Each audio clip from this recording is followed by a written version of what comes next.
মোৰ লাগা নাই টিকেট প্ৰত্যাশী বহুত বৃদ্ধি পাইছে বুলি কিছুমান সমষ্টিত এটাতকৈ দুটাও নাই। 100জনৰ ওপৰ এভাৰেজ 12-13 জন এটা সমষ্টিত আমাৰ প্ৰাৰ্থিত্ব আমাৰ বিচাৰিছে। গতিকে আমি সকলোকে এজনে যিহেতু টিকেট পাব সকলোৱে জানে, প্ৰত্যাশী অনেক প্ৰত্যাশা এক। মোৰ লাগা নাই টিকেট প্ৰত্যাশী বহুত বৃদ্ধি পাইছে বুলি কিছুমান সমষ্টিত এটাতকৈ দুটাও নাই। কাৰণ আমাৰ 10 বছৰত আমি এটা সুস্থিৰতাৰ ফালে গতি কৰিছোঁ। গতিকে বিজেপিৰ এনেকুৱা এটা বৰ্তমান আমি এটা সুস্থিৰ পৰ্যায়ত আহিছোঁ যে অসমৰ আধাতকৈ বেছি সমষ্টিত প্ৰাৰ্থী এজনেই আছে। গতিকে মই নাভাবোঁ যে সংবাদ মাধ্যমে ভাল পায় যে প্ৰাৰ্থীৰ বহুত ভিৰ সংঘাত হৈছে, এনেকুৱা বাতৰিবোৰ ভাল পায়। কিন্তু মই নাভাবোঁ যে এইবাৰ আমি এনেকুৱা বাতৰি আপোনালোকক দিব পাৰিম। 10-12টা সমষ্টিত হয়তো ততোধিক প্ৰাৰ্থী থাকিব, কিন্তু 10 বছৰ চৰকাৰ চলাৰ পিছত 10 বছৰ এটা শাসকীয় দল হোৱাৰ পিছত পাৰ্টিটো এটা মেচিউৰিটি পায়। এতিয়া আমাৰ দলে সেই মেচিউৰিটিটো পাইছে।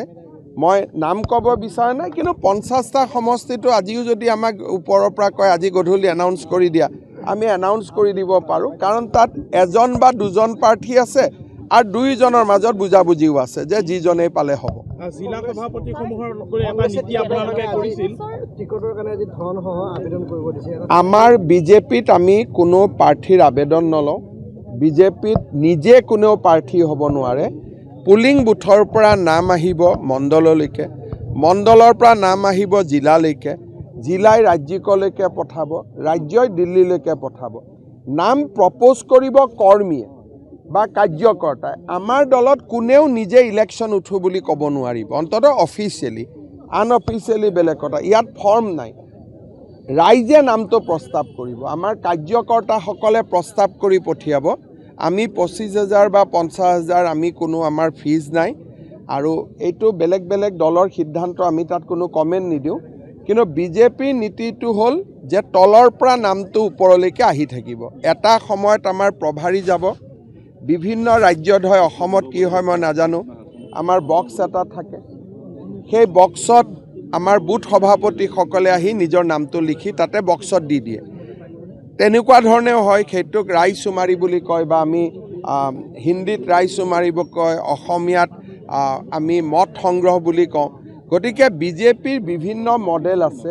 এইবাৰ কোনটো মডেল ল'ব মই নাজানো, কিন্তু যেনেকৈ ত্ৰিপুৰা, ঝাৰখণ্ড আদি ৰাজ্যত মই নিজে আছিলোঁ, তাতে বক্স এটা কৰা হয়। বক্সত বুথ সভাপতি, জিলা সভাপতি, প্ৰাক্তন জিলা সভাপতি, কেন্দ্ৰীয় কাৰ্যনিৰ্বাহক, তেওঁলোকে নিজৰ মন পচন্দৰ নামটো দি বক্সটোত ভৰাই দিয়ে, আৰু বক্সটো গুৱাহাটীত আহিহে খুলিব পৰা যাব। তেনেকুৱাও ব্যৱস্থা হয়। আৰু ব্যৱস্থা হয়, অবজাৰভাৰসকল যায়, বুথৰ সভাপতিসকলক অকলে লগ কৰে, যোনে যাৰ নাম কয় আমি লিখি লৈ আহোঁ। ইয়াত আলোচনা হ'ব। আজি হৈ যায় এটা বাৰ্তা দিয়াৰ বাবে আজি এই কাৰ্যসূচী আমি লৈছোঁ, আৰু লগে লগে প্ৰচাৰ যিহেতু এটা আজিৰ দিনত অত্যন্ত গুৰুত্বপূৰ্ণ এটা মাধ্যম, গতিকে প্ৰচাৰৰ জৰিয়তে আমি আমাৰ দলৰ যিবিলাক কৰ্মসূচী আৰু ডাবল ইঞ্জিন চৰকাৰৰ যিবিলাক সফলতা, ৰাইজৰ বাবে যিসমূহ কাম আমি কৰিছোঁ বিগত 10 বছৰত 11 বছৰত, সেইসমূহ কামৰ প্ৰতিফলন হোৱাকৈ আমি এই দেৱালীখনৰ কাৰ্যসূচী লৈছোঁ, যাতে ৰাইজৰ ওচৰত আমি আমাৰ বাৰ্তাটো সঠিক ৰূপত আমি আগবঢ়াই লৈ যাব পাৰোঁ। কেনেধৰণৰ বাৰ্তা সূচক আপোনালোকে শ্লোগান ৰাখিছে? চাওক, বিকাশ থাকিব মূল আমাৰ যিটো এজেণ্ডা।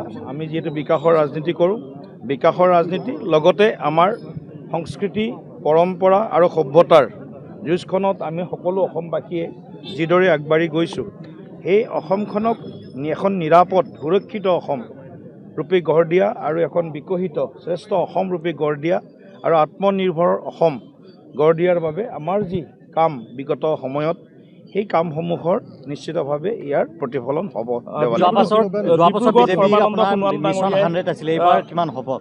ডিব্ৰুগড়ত সৰ্বানন্দ সোণোৱাল ডাঙৰীয়া হয়তো এই যি অভিযান তেওঁ শুভাৰম্ভ, ডিব্ৰুগড়ত তেখেতে শুভাৰম্ভণি কৰিব। আমি মুখ্যমন্ত্ৰী ডাঙৰীয়া, আমি প্ৰধান বৰুৱা ডাঙৰীয়া আমি গুৱাহাটীত কৰি আছোঁ। কিছু মুহূৰ্তৰ পিছতে মুখ্যমন্ত্ৰী ডাঙৰীয়া আহি পাব, আৰু লগে লগে অসমৰ বিভিন্ন বিধানসভা সমষ্টিত আমাৰ মাননীয় জ্যেষ্ঠ নেতৃবৃন্দ, সন্মানীয় সাংসদ, বিধায়কসকলে বা মন্ত্ৰীসকলেও এই দেৱালীখন কাৰ্যসূচীত অংশগ্ৰহণ কৰিব। যোৱা বছৰ বিজেপি মিছন 100+ আছিলে, এইবাৰ কি হ'ব? যোৱাবাৰ আমাৰ সাধাৰণ সংখ্যাগৰিষ্ঠতা পাইছিলোঁ। এইবাৰ প্ৰচণ্ড বিজয় আমাৰ লক্ষ্য, প্ৰচণ্ড বিজয়। তথাপি কিমান আশা কৰিছে এইবাৰ? আমি ৰাইজৰ আশীৰ্বাদ বিচাৰিছোঁ।